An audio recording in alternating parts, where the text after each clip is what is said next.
Hey, boys and girls, today you're going to write an I am poem about your animal. I think you're going to need, before you get started, you're going to need all your information that you've acquired, all your notes on your animal, because you're going to draw information right from what you've learned. So make sure you have your green folder, make sure you have your animal notes. Here's the template I've given you for your poem. You're going to put the name of your animal here. In my case, I am an echidna. I wrote that right here. You can see that.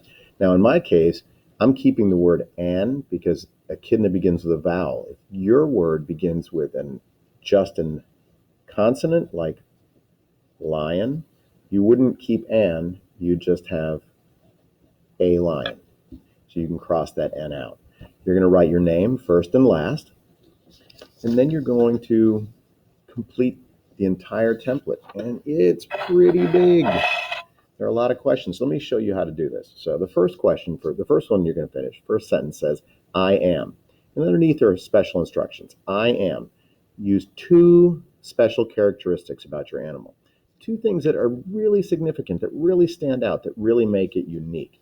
So let's see, what did I do? I wrote, I am a spiky egg-laying mammal. That's telling you a lot about my animal in just one, two, three, four, five, 6 words. Spiky, and it's egg laying. There are not a lot of spiky animals, and there's only 2 that lay eggs. So the next question, I wonder. You're going to have to put yourself in your animal's perspective. What do you wonder? What would your animal wonder about? Would it wonder where it's going to get its next meal? Would it wonder about where it would hide at night? Would it wonder about when it will get dark if it's a nighttime animal? What might it be wondering? Well, here's what I wrote. I wonder what other animals love to eat ants. Well, I told you in a way that I'm an ant-eating animal because I'm wondering about other animals that like to eat ants, meaning that I do. And the special instructions, something you are curious about. Let's take a look at the third one. I'm not going to give all of these to you. I'm going to give you enough that you get the point, and I'm going to let you work on it. I hear. An imaginary sound, a sound you imagine your animal might hear, not some strange made up sound, a sound that your animal would hear in its environment. So let's see, what did I put down? I hear the wind blowing through the Australian forest.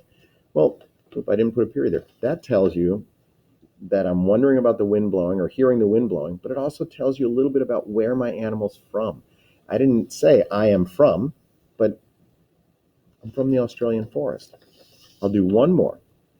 I see. An imaginary sight. What might you imagine your animal seeing? All right, so let's see. I see I see a termite mound, and then I didn't like that, so I added I see a tasty termite mound. And that again tells you a little bit about what my animal likes to eat. So I'm going to continue on with my poem. I hope you enjoy writing your poem. Try to do this on your own. Be creative. Use your notes. You have all these notes, and it should answer all those questions. You have notes on their adaptations. You have notes on their habitats, the food they eat, their life cycle. Use that information to help you finish those sentences in your poem. I want to read your poem, and I want to know from your poem that you understand your animal. For example, one of these questions that I'm not going to show you right now, but I'm going to talk to you about, it says, I feel, I worry, I cry. So I feel, I worry. I worry as an echidna, am I going to meet any other echidnas?